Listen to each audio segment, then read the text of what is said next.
Bon matin tout le monde, bon mardi. Je vais juste m'assurer que tout fonctionne bien en vous attendant.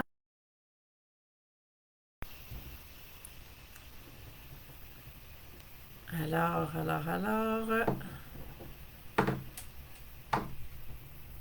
Voilà, tout est là.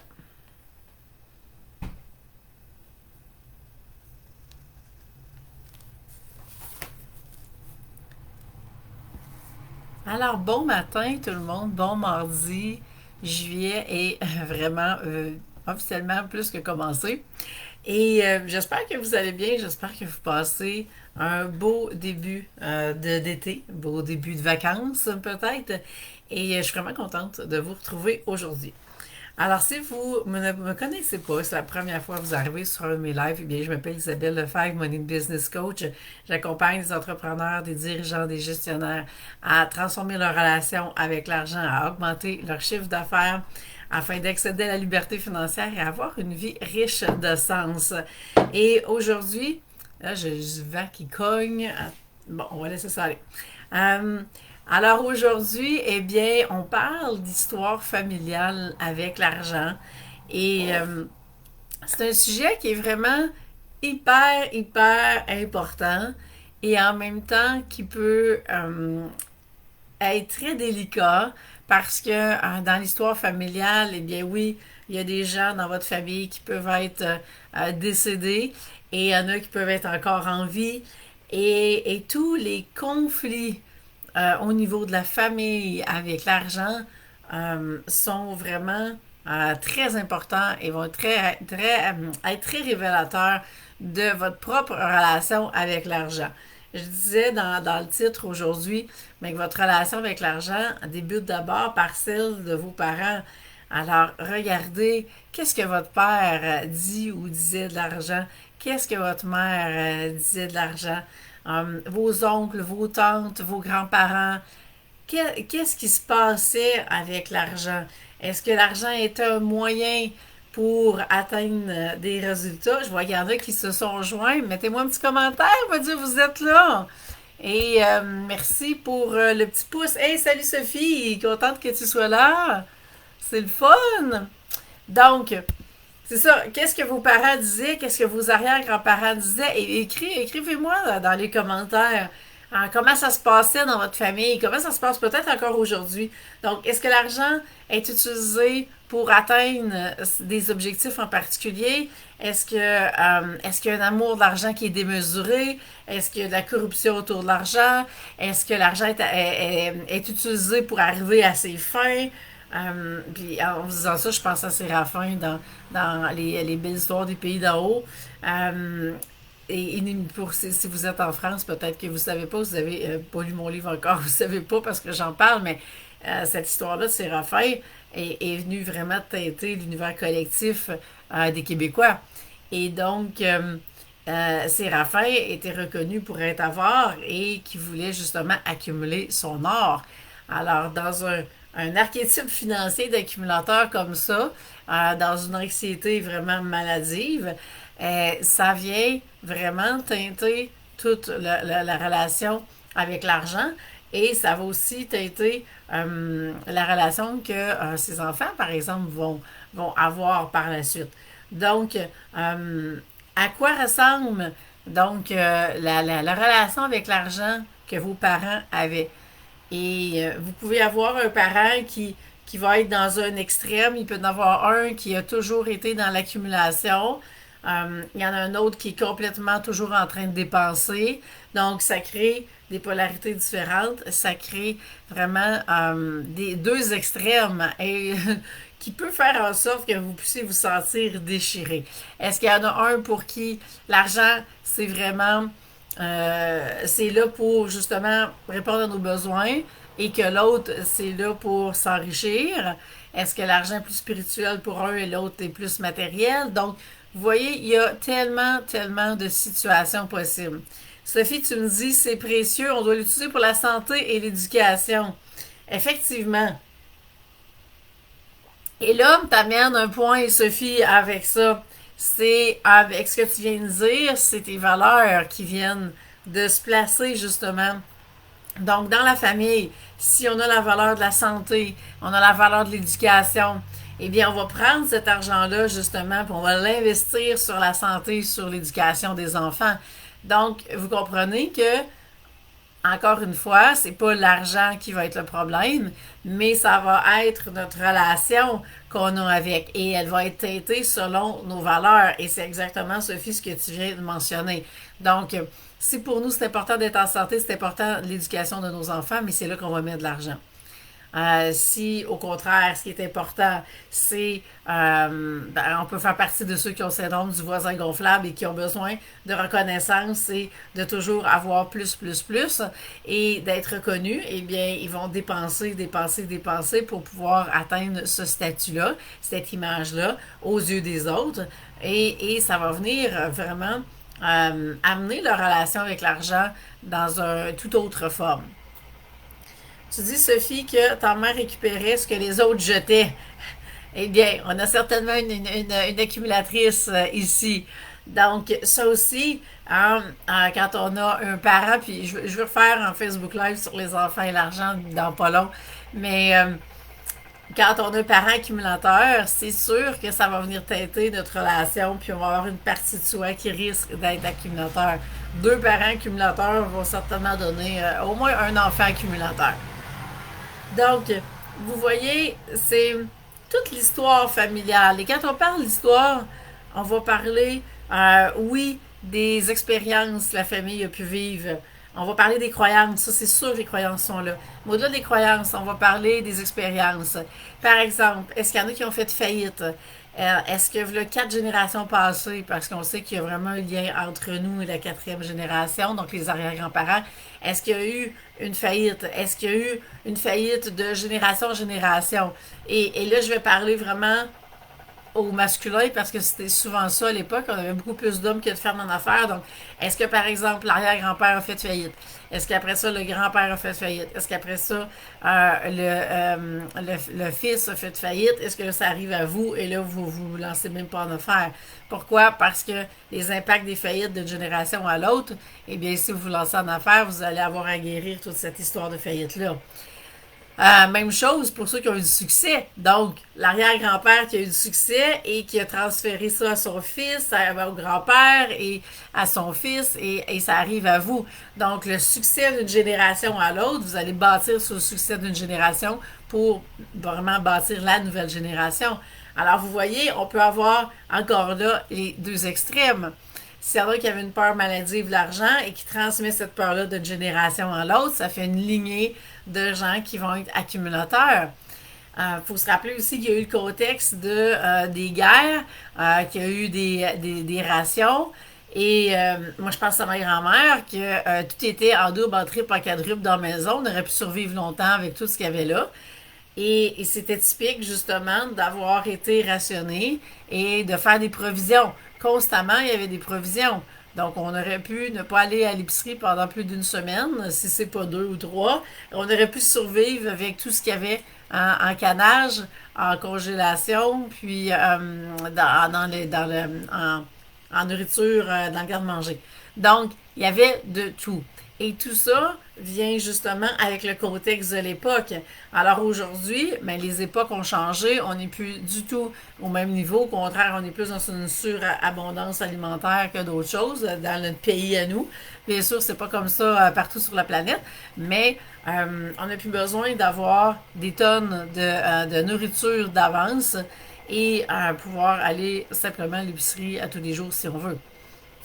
Est-ce qu'il y en a qui ont des questions, des commentaires? Je vois qu'il y en a qui sont arrivés. On parle d'histoire familiale avec l'argent et l'impact que ça a sur votre relation à vous avec l'argent et l'impact que ça a sur le succès de votre entreprise.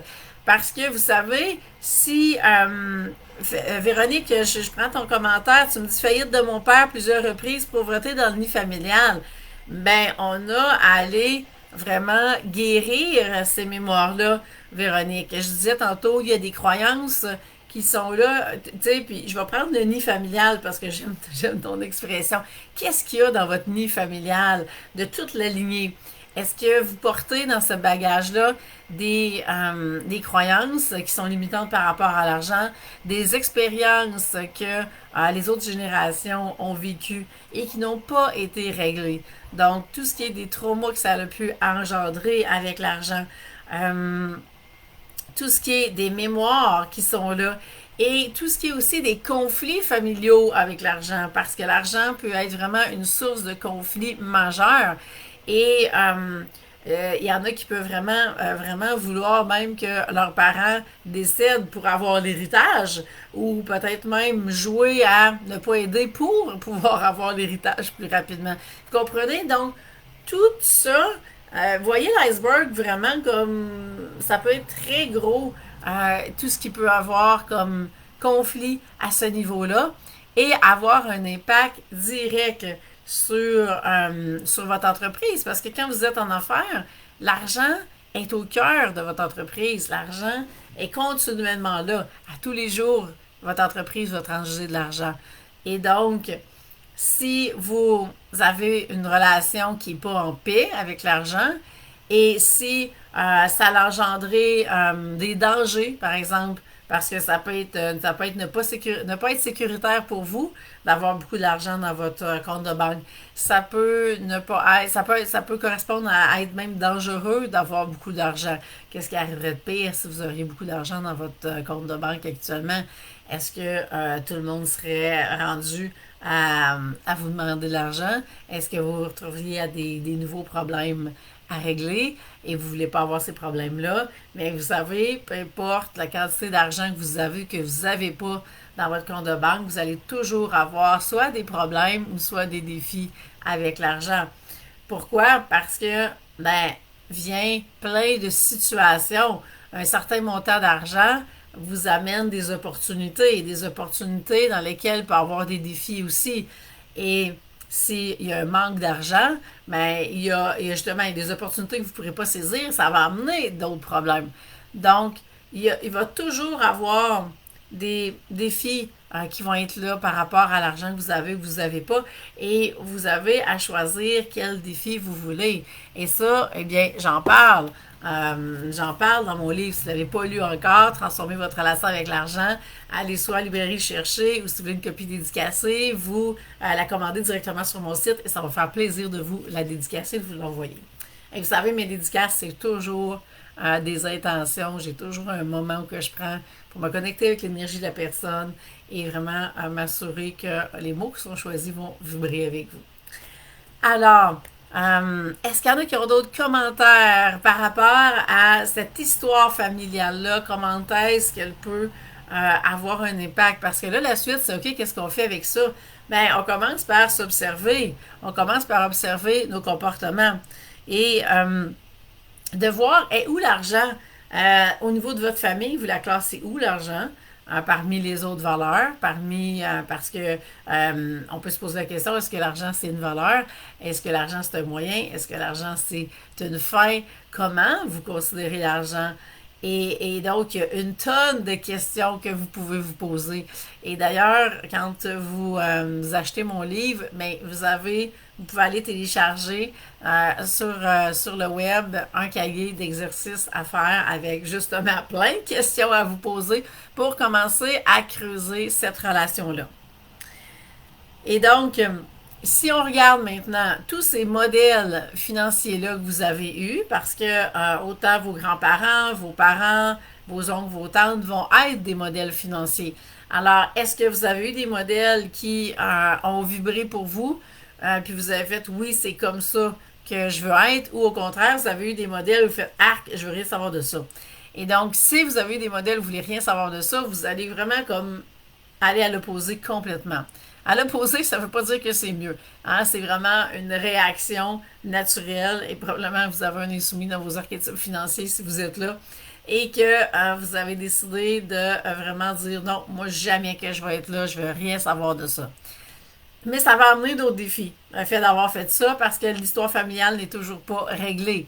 Donc, allez, faire le travail qu'il y a à faire. Donc, levez le voile sur la situation financière familiale. Allez voir qu'est-ce qui est là. c'est nécessaire. Et oui, il va y avoir de la transformation à vivre, il va y avoir des prises de conscience à faire.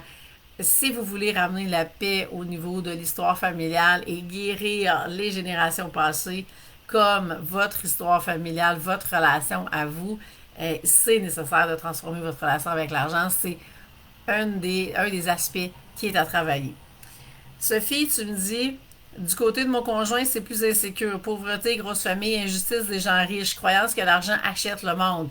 Ben, c'est sûr qu'il y a du monde qui ont acheté il y a des gens qui ont utilisé l'argent pour acheter du monde, mais ils les auraient achetés d'une façon ou d'une autre, OK? Parce que tout part justement de vos valeurs, de vos intérêts, de vos intentions. Qu'est-ce que vous voulez servir? Est-ce que vous êtes là pour servir le bien? Est-ce que vous êtes là pour servir l'humanité? Ou au contraire, vous avez choisi d'enrichir votre propre poche, puis peu importe, ça soit au détriment des autres. Mais la personne qui a fait ce choix-là, ben, si elle a un petit peu d'argent, elle va être un petit peu au détriment des autres, mais si elle a beaucoup, beaucoup d'argent, ça va que s'amplifier. Tout s'amplifie avec l'argent. Donc, c'est important de faire la part des choses quand on se met à transformer notre relation.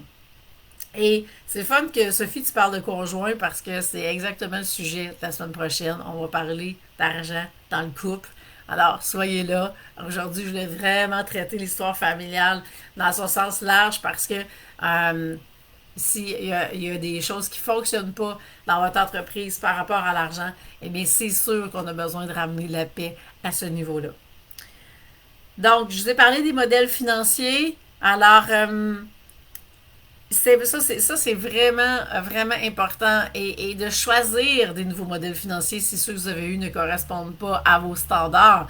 Et d'aller comprendre c'est quoi les choix que vous faites, les comportements que vous avez. Et on va en reparler dans quelques instants avec les archétypes, mais je suis en train de regarder mes notes. Puis j'ai lu récemment le livre de Luc Poirier, qui est un grand entrepreneur, investisseur financier. Et et il y a une des phrases, et on s'entend, je pense qu'il y a 8 Ferrari, OK? Et lui, c'est un tripeux d'auto. Donc, c'est son trip de petit gars de collectionner les autos. Donc, peu importe la quantité d'argent qu'il aurait eu, il aurait collectionné les autos parce que c'est sa passion. Alors, il y a pas, c'est pas une question de riche, c'est une question de passion. Il peut juste vivre sa passion à un autre niveau, étant donné le portefeuille financier. Et la phrase que j'ai retenue la plus importante pour moi du livre, c'est ce que sa mère disait.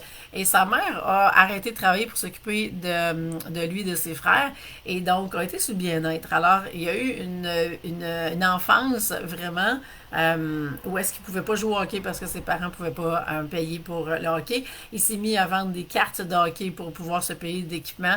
Et finalement, ben, c'est comme ça qu'il s'est mis à investir l'argent. Et je pense qu'il avait 16 ans, il s'est payé une Porsche. Donc, parce qu'il s'est mis à faire vraiment beaucoup, beaucoup d'argent en vendant ses cartes de hockey. Mais tout ça, à partir de quoi? À partir de son désir de jouer au hockey.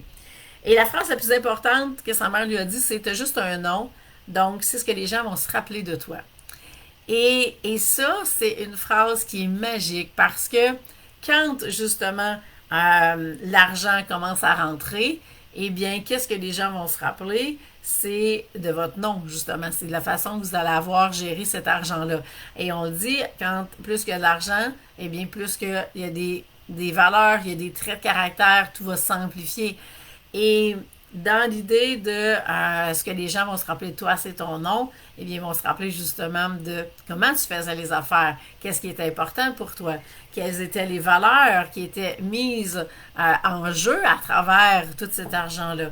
Et cette histoire familiale-là que sa mère a vraiment elle a mis une fondation solide pour s'assurer justement que son gars, peu importe les millions ou les milliards qu'elle allait faire, eh bien, qu'il soit toujours guidé par des valeurs profondes que sa mère lui a inculquées. Et donc ça, c'est un exemple que j'ai trouvé extrêmement positif d'histoire familiale à succès au niveau financier et qui a pu donner vraiment des guides, des lignes directrices hyper claires pour que l'argent qui est rentré par la suite puisse toujours être investi de la bonne façon, servir les bons intérêts, où est-ce que justement les valeurs familiales ont toujours été très, très, très importantes dans la famille de Luc et c'est exactement ce qu'il a reproduit. Alors pour moi, on parle de modèle financier, c'est un super beau modèle financier au niveau d'histoire familiale et de qu'est-ce qui est véhiculé à travers l'argent. Alors voilà. Donc, je pourrais vous donner plein, plein, plein d'exemples parce que je m'en ai établi une liste, mais on va s'arrêter là.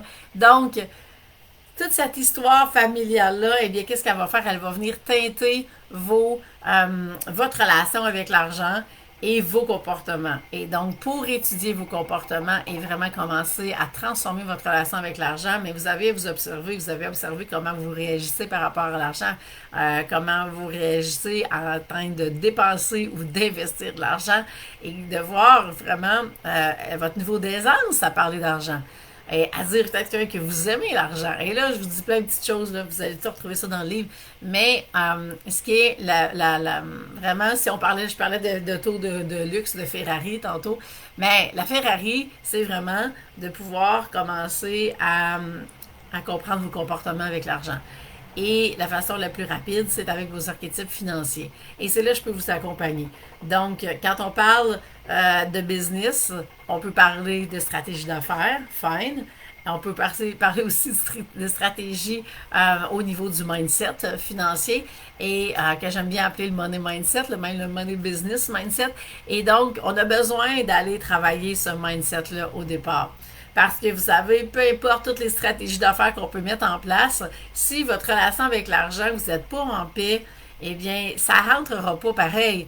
Parce qu'on a besoin de faire la lumière sur ce qui est là. On a besoin de changer le mindset que vous avez. S'il y a des peurs qui restent, des peurs que vous savez déjà que vous avez ou d'autres choses que vous n'avez aucune idée, eh bien, on peut aller transformer ce qui est là. Et donc, à partir des archétypes financiers, c'est vraiment la voie rapide pour y arriver. Et vous pouvez soit prendre le programme en ligne, donc pour découvrir vos archétypes, vous allez recevoir le test, vous allez faire le test et après ça, on va vous envoyer vos résultats, vous allez avoir accès aux vidéos qui correspondent à vos archétypes et déjà, vous allez pouvoir avoir vos archétypes en main. Bien sûr, vous allez les découvrir, vous allez les savoir, votre mental va être rassasié. Par contre, si vous voulez vraiment transformer votre relation, mais c'est en coaching que ça va se faire parce que c'est là qu'on va rentrer vraiment dans le pratico-pratique. On va travailler ensemble à ce que vous puissiez vraiment les intégrer dans votre quotidien, intégrer vos archétypes dans votre entreprise, dans toutes les sphères de votre vie en fait. Et c'est ça qui va faire toute la différence parce que quand on ne connaît pas nos archétypes, souvent on a des comportements où on se tire dans le pied puis on ne le sait pas. Et dès qu'on commence à prendre conscience, eh bien, on ne peut plus se tirer dans le pied. Et là, on met un plan de match en place pour éviter que ça arrive. Et c'est là que vous commencez vraiment à transformer votre relation et à transformer votre mindset. Et c'est là que vous allez commencer à obtenir des résultats différents. Et donc ça, c'est la première étape pour qu'on travaille ensemble. Et quand vraiment vous êtes 100% aligné, 100% assumé avec vos archétypes, eh bien là, c'est beaucoup plus facile de dire, OK, maintenant, quelle stratégie d'affaires on va mettre en place dans votre entreprise? Qu'est-ce que vous voulez atteindre comme objectif? Pourquoi vous voulez atteindre cet objectif-là? Et de quelle façon on va y arriver? Et dépendamment de vos archétypes, bien sûr, les stratégies vont être différentes parce que on veut utiliser les forces de vos archétypes. Et comme il y a 8 archétypes et que vous allez en avoir quelques-uns, mais on veut utiliser les forces que vous avez. Alors, les stratégies qu'on va mettre en place pour une personne vont être différentes pour un autre. Et c'est ce qu'on peut faire ensemble. Et si vous êtes rendu que vous avez des employés, eh bien là, on peut aller travailler avec tous les employés, leurs archétypes, faire en sorte que vous puissiez vraiment booster la performance de vos équipes, performance de vos ventes et vraiment vous amener à un autre niveau d'expansion complètement dans votre entreprise. Est-ce qu'il y en a qui ont des questions, qui ont des commentaires? Je vois qu'il y en a qui sont là et qui n'ont pas fait de coucou encore. Gênez-vous pas, ça me fait plaisir. Vous savez, c'est toujours un super beau moment pour moi d'être avec vous autres. Et j'adore la nouvelle formule. Vous savez, ça fait déjà quelques mois maintenant que je suis sur les mardis matin, 8h. Et c'est la formule que je vais garder. Vraiment, ça commence super bien la journée. Et j'adore ça. Alors, si vous avez des questions, vous avez des commentaires, gênez-vous pas. Si vous êtes prêts à ce qu'on travaille ensemble, vous me faites signe. On va regarder comment on peut travailler ensemble dans les prochaines semaines. Et donc, simplement m'écrire par courriel ou sur Messenger, ça va me faire plaisir de vous répondre. Et voilà, je vous laisse là-dessus. Je vous souhaite une super belle semaine et à bientôt. Bye tout le monde.